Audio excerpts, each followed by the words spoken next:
Welcome to 22 geo study. Friends, आज हम लोग कवर करने वाले हैं विश्व के प्रमुख मरुस्थल। दोस्तों, विश्व के प्रमुख मरुस्थल को देखने से पहले हम ये जान लेते हैं कि मरुस्थल क्या होते हैं। वैसे सामान्य भाषा में तो हम ये कह सकते हैं कि जहाँ पे बारिश बहुत ही कम होती है, जहाँ पे रेतीला क्षेत्र होता है, यानी जहाँ पे बालू की अधिकता होती है, और जहाँ पर पेड़ नहीं उगते हैं यानी ना के बराबर उगते हैं, या फिर कटीली झाड़ियाँ जो हैं वे ही उगती हैं, उस क्षेत्र को मरुस्थल कह सकते हैं। लेकिन विज्ञान की भाषा में ऐसा नहीं है। यानी यदि प्रश्न में आएगा तो इस तरीके से ना आके पूछेगा कि मरुस्थल जो क्षेत्र होते हैं उनमें वर्षा कितने सेंटीमीटर तक होती है। तो सबसे पहले जान लेते हैं कि मरुस्थल की विज्ञान ने क्या परिभाषा दी है। तो यहाँ पे देख लेते हैं, मरुस्थल यानी ऐसे भाग जिनमें वर्षा, यानी ऐसा भूभाग जिनमें बारिश वार्षिक तौर पे 25 सेंटीमीटर तक या इससे कम ही होती है, उस क्षेत्र को मरुस्थल कहा जाता है। और ऐसे क्षेत्र में पेड़ नहीं, यानी जो वृक्ष होते हैं वे नहीं उगते हैं। जो झाड़ियाँ, मुख्य रूप से जो झाड़ियाँ जैसे कि बबूल या फिर जो कांटेदार पौधे होते हैं वे ही उगते हैं, जैसे कि नागफनी वगैरह हो गया, तो ये उगते हैं। जिस क्षेत्र में ये उगते हैं उसी क्षेत्र को क्या कहते हैं, हम मरुस्थल कहते हैं। तो अब देखते हैं एक एक करके कि किन किन देशों में कौन कौन से मरुस्थल पाए जाते हैं। तो शुरुआत करते हैं यहाँ से। ये आपको पता है, ये ऑस्ट्रेलिया है, जो कि एक देश ही नहीं है, जो कि एक महाद्वीप भी है। ओके, ये हमारा भारत है। यहाँ पे क्या है, this is India and this is Australia. तो यहाँ पे कुल मिला के आपको 4 जो मेन मरुस्थल हैं, डिजर्ट हैं, उनके नाम आपको ध्यान रखने हैं। यहां से देखते हैं, ये है सैंडी। ओके, और वीडियो के लास्ट में मैं आप लोगों को एक ट्रिक भी बताऊंगा जिससे कि ये मरुस्थल आप लोग याद रख सकते हैं आसानी के साथ में। ओके, तो ये यहाँ पे जो पड़ेगा उसका नाम है सैंडी मरुस्थल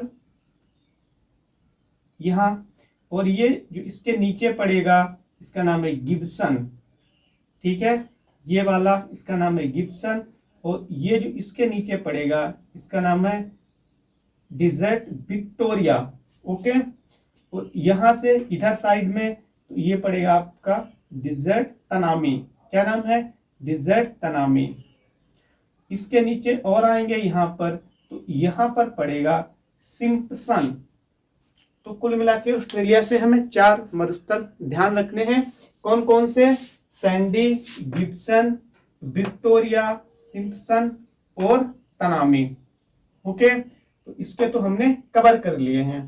अब आ जाते हैं हम लोग यहाँ पर। तो ये क्या है, ये है हमारी अफ्रीका, मतलब अफ्रीका महाद्वीप। ओके, क्या है ये है अफ्रीका महाद्वीप। यहाँ पे लिख देते हैं, इधर अफ्रीका पड़ेगा और इधर पड़ेगा आपका अटलांटिक महासागर। ठीक है, ये अटलांटिक महासागर है, ये भूमध्य सागर है, और यहाँ पे जाओगे तो ये आपका पड़ेगा ब्लैक सी। ओके, तो इसे ध्यान रखें। तो यहाँ पे कौन कौन से, यहाँ पे देख लेते हैं। जो एक मरुस्थल है जो सबसे बड़ा है संसार का, वो लगभग में यहाँ पे पाया जाता है। किस महाद्वीप में पाया जाता है, तो इसका नाम है अफ्रीका, यानी अफ्रीका महाद्वीप में पाया जाता है। एक देश भी है लेकिन उसे सिर्फ अफ्रीका नहीं कहते हैं, उसे साउथ अफ्रीका कहते हैं या फिर दक्षिण अफ्रीका कहते हैं, जो कि यहाँ पर है। ये साउथ अफ्रीका कहाँ पे पड़ता है, कुछ यहाँ पे पड़ता है, यहाँ पे। ठीक है, यहाँ पे पड़ता है, लेकिन ये बात हो रही है अफ्रीका महाद्वीप की, ना कि अफ्रीका देश की। तो यहाँ पे पड़ता है सबसे बड़ा जो संसार का मरुस्थल है, उसका नाम है सहारा। कौन सा पड़ेगा, सहारा।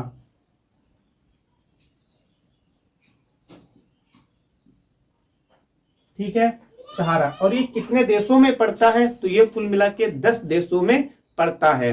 मतलब इसका जो विस्तार है वो कुल मिला के अफ्रीका के 10 देशों तक है। कितने देशों तक, 10 देशों तक। तो यहाँ पे 10 देशों का नाम आपको याद नहीं रखना है, कुछ देशों का नाम याद रखना है।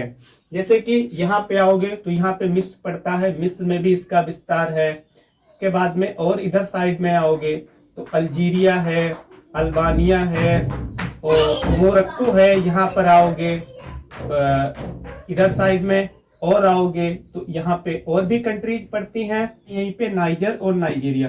तो इन देशों में भी इसका विस्तार है। ओके, मेन 2-4 आप ध्यान रखें, 4 कम से कम याद रख लें। जैसे कि मिस्र है, सूडान है, अल्जीरिया है, अल्बानिया है, नाइजीरिया है, नाइजर है, मोरक्को है।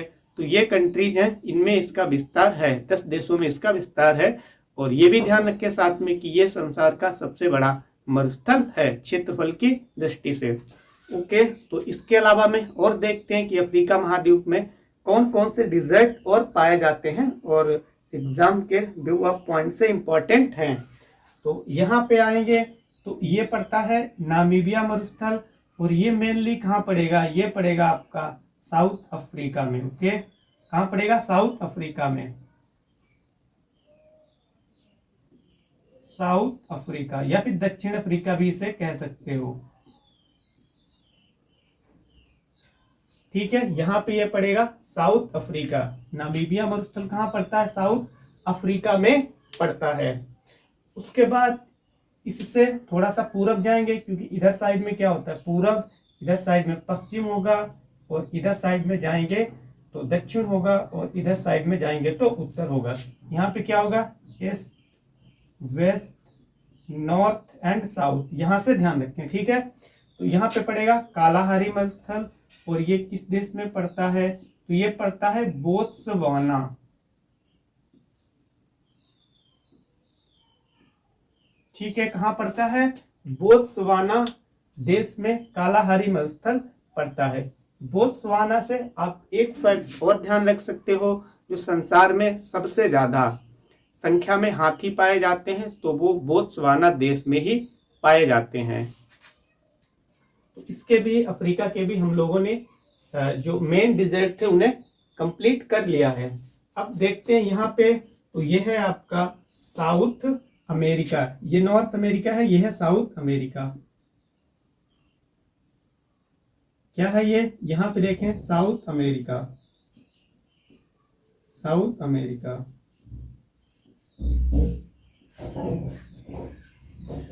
ओके, जब यहाँ पे आएंगे अटाकामा, तो ये मरुस्थल है जो कि चिली देश में पड़ता है। किस देश में, चिली। चिली जो देश है उसका लंबाई में विस्तार बहुत अधिक है, यानी यहाँ से प्रारंभ हो जाता है चिली, और यहाँ से कुछ इस तरीके से ऐसे इसके किनारे किनारे साइड में यहाँ से यहाँ तक ये चिली ही देश पड़ता है। तो इसमें एक देश मरुस्थल पड़ता है जिसका नाम है अटाकामा मरुस्थल। और इससे एक फैक्ट आपको ध्यान रखना है, वेरी वेरी इंपॉर्टेंट है। ये मरुस्थल, जितने भी संसार में मरुस्थल पाए जाते हैं, उन सभी मरुस्थल में सबसे ज्यादा सोना इसी मरुस्थल में ही पाया जाता है। ठीक है, क्या पाया जाता है, सबसे अधिक सोना इसी मरुस्थल में पाया जाता है। मैं मरुस्थल की बात कर रहा हूं, यानी जितने संसार में मरुस्थल पाए जाते हैं उनमें सर्वाधिक सोना किस मरुस्थल में पाया जाता है, तो वो है अटाकामा डिजर्ट। ठीक है, मैं मरुस्थल की बात कर रहा हूँ, कुछ क्षेत्र की बात नहीं कर रहा हूँ। तो यहाँ पे मैं शॉर्ट में लिख रहा हूँ, आप लोग ध्यान रखना। क्या पाया जाता है, सबसे ज्यादा सोना, सबसे अधिक सोना।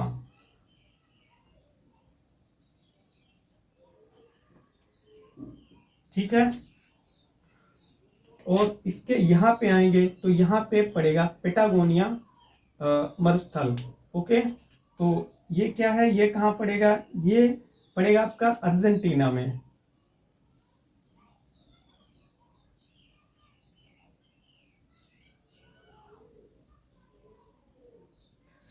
कहाँ पड़ेगा, ये पड़ेगा आपका अर्जेंटीना में। तो एक बार फिर से देख लेते हैं, अटाकामा मरुस्थल कहाँ पड़ता है, चिली देश में पड़ता है, जो कि किस महाद्वीप में है, तो वो है साउथ अमेरिका में। और अटाकामा मरुस्थल की एक खास बात है, संसार में जितने भी मरुस्थल हैं उनमें सबसे ज्यादा सोना कहाँ पाया जाता है, तो वो अटाकामा मरुस्थल में पाया जाता है। पैटागोनिया का मरुस्थल कहाँ पाया जाता है, तो वो है अर्जेंटीना में। अब देख लेते हैं, यहाँ पे अमेरिका में आ जाते हैं। ये है उत्तरी अमेरिका। क्या है, ये है उत्तरी अमेरिका। ठीक है, उत्तरी अमेरिका।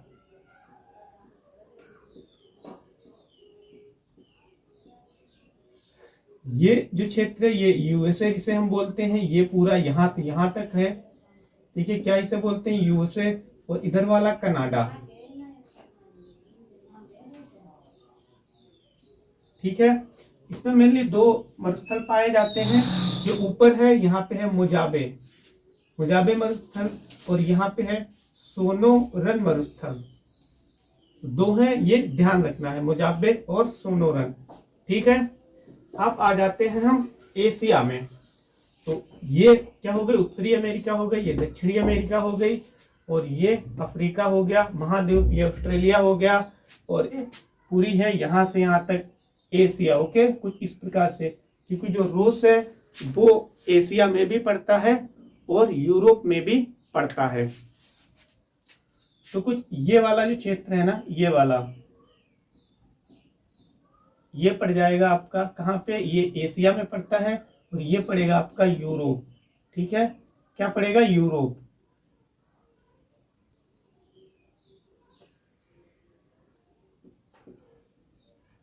कौन सा, ये वाला क्षेत्र पड़ेगा आपका यूरोप का ये, और ये इतना एशिया का है। ठीक है, इसीलिए जो एशिया है वो क्षेत्रफल के अनुसार, ना कि सिर्फ क्षेत्रफल के अनुसार बल्कि जनसंख्या के अनुसार भी संसार का सबसे बड़ा महाद्वीप है। आप देख सकते हैं कहां से कहां तक फैला हुआ है, यहां से लेके यहां तक सबसे बड़ा ये महाद्वीप है। तो इसमें कौन कौन से ध्यान रखने हैं, ये वाला हिस्सा चीन का है, ये हमारा प्यारा भारत है। कौन सा देश है ये वाला हिस्सा, ये गुजरात वाला है, ये वाला। तो ये तो भारत है लगभग में, यहाँ से यहाँ तक। भारत के इधर साइड में जाएंगे ये चीन पड़ेगा। ठीक है, ये वाला चीन का हिस्सा है। चीन और मंगोलिया के बीच में यानी यहाँ पे पड़ेगा एक गोबी मरुस्थल। क्या नाम है, गोभी नहीं है, गोबी है, बा बनेगा, भा नहीं बनेगा। ओके, क्या बनेगा, गोबी।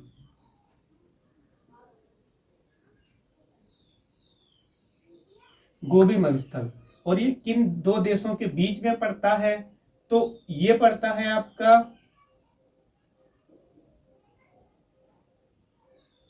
इधर जाओगे तो पड़ेगा चिली, क्योंकि इधर रूस है और रूस के इधर है माफी चाहूंगा, चिली नहीं, मंगोलिया। ओके, कहां पड़ेगा, ये दो देशों में पड़ता है। ये तो आपका हो गया चीन, और ये इधर जाओगे और तो पड़ेगा मंगोलिया।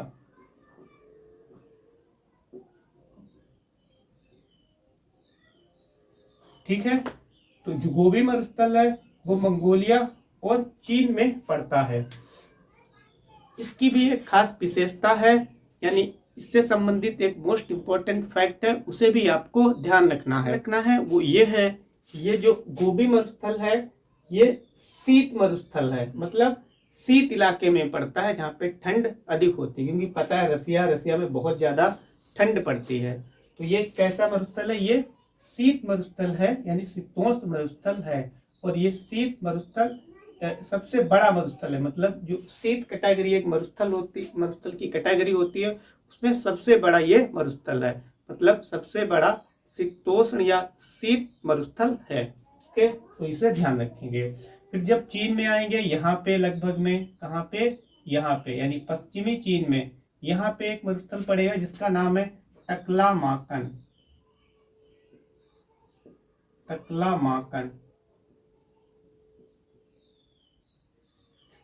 ठीक है, नाम थोड़ा सा अजीब है लेकिन ध्यान रखना है, क्योंकि चीन देश है तो उसका नाम भी चीन देश के अनुसार ही होगा, टकलामाकन। और इसमें भी एक फैक्ट आपको ध्यान रखना है, ये जो मरुस्थल है ये जिस मिट्टी से बना हुआ है, यानी जो मृदा वहां पे पाई जाती है तो उसका नाम है लोयस मिट्टी से ये बना हुआ है। ये मोस्ट इंपॉर्टेंट है, आप इसे ध्यान रखें। ओके, किससे, लोयस मिट्टी। ठीक है, मतलब जो टकलामाकन मरुस्थल ये चीन में पाया जाता है और ये किससे बना हुआ है, तो लोयस मिट्टी, या फिर क्वेश्चन इस प्रकार से आ जाए कि जो लोयस मैदान है वो किस मरुस्थल से संबंधित है, लोयस मैदान आ जाए या लोयस मिट्टी आ जाए, तो उसका आंसर टकलामाकन ही होगा, क्योंकि कहाँ पड़ता है, चीन में पड़ता है और ये भी शीत मरुस्थल ही है। अब आ जाते हैं भारत, यहाँ पे भारत और पाकिस्तान के बॉर्डर पे आएंगे, यहाँ पे पड़ेगा थार, ठीक है, क्या पड़ेगा, थार मरुस्थल, क्योंकि भारत और पाकिस्तान के बीच में पड़ता है। फिर यहाँ पे आएंगे पाकिस्तान के और पश्चिम साइड में, वेस्ट साइड में, तो यहाँ पे पड़ेगा आपका ईरान, क्या पड़ेगा, ईरान पड़ेगा। मैं यहाँ पे लिख रहा हूँ, ओके, यहाँ पे लिख रहा हूँ, ये किसका क्षेत्र है, ये ईरान देश का क्षेत्र है, ठीक है, किसका है, ईरान का है। और ईरान में दो मरुस्थल आपको ध्यान रखने हैं, नाम काफी अजीब है लेकिन ध्यान रखना आसान है क्योंकि दोनों का नाम कुछ मिलता जुलता है, कुछ सेम है। दस्त-ए-लूट वेरी इंपॉर्टेंट है ये दोनों, दस्त-ए-लूट और दस्त-ए-काबिर, कौन से हैं, दस्त-ए-लूट और दस्त-ए-काबिर, तो दोनों आपको ध्यान रखने हैं, ये ईरान में पड़ते हैं। अब आ जाते हैं यहाँ पे, तो ये किसका क्षेत्र है, यह है आपका सऊदी अरब का, यहाँ पे लिख देते हैं सऊदी अरब, ठीक है। यहां से आपको सिर्फ एक मरुस्थल ध्यान रखना है, उसका नाम है यन नाफूद, ओके, क्या नाम है, यन नाफूद। दोस्तों आप देख रहे होंगे कि जो सारे महाद्वीप हैं उनके बारे में तो हमने पढ़ लिया, उसमें कोई ना कोई मरुस्थल निकला हुआ है, लेकिन एक महाद्वीप ऐसा भी है उसमें कोई भी मरुस्थल नहीं पाया जाता है, यानी उसमें डिजर्ट है ही नहीं, डिजर्ट लेस महाद्वीप है, तो वो कौन सा है, वो है यूरोप। यहाँ पे ये बताया था ना, ये यहाँ से यहाँ तक यूरोप है अपना, ये इटली वाला कुछ भाग है यहाँ पे, इस तरीके से यहाँ पे जाओगे तो आपको नॉर्वे, स्वीडन, फिनलैंड वगैरह मिलेंगे, यहाँ पे जाओगे तो फ्रांस वगैरह मिलेगा। तो इसमें क्या है, इसमें कोई भी मरुस्थल नहीं पाया जाता, यानी संसार का ऐसा कौन सा महाद्वीप है जिसमें कोई भी मरुस्थल नहीं पाया जाता है, तो उसका आंसर हो जाएगा यूरोप, यूरोप में कोई भी मरुस्थल नहीं पाया जाता है। तो इम्पोर्टेंट जो मरुस्थल थे उससे संबंधित जो जानकारी थी वो हम लोगों ने जान ली है विद व्याख्या सहित, और जो एक्स्ट्रा फैक्ट्स थे वो भी मैंने यहाँ पे आप लोगों को बता दिए हैं। इसके अतिरिक्त ये आपको अन्य किसी टॉपिक पर वीडियो चाहिए है तो आप डिस्क्रिप्शन बॉक्स में जा सकते हैं, डिस्क्रिप्शन में मैंने सब्जेक्ट वाइज प्लेलिस्ट बना रखी है, वहाँ से जाके आप जिस भी टॉपिक्स पर वीडियो चाहते हैं जाके देख सकते हैं। वीडियो देखने के लिए आपको बहुत बहुत धन्यवाद, आपका दिन शुभ हो।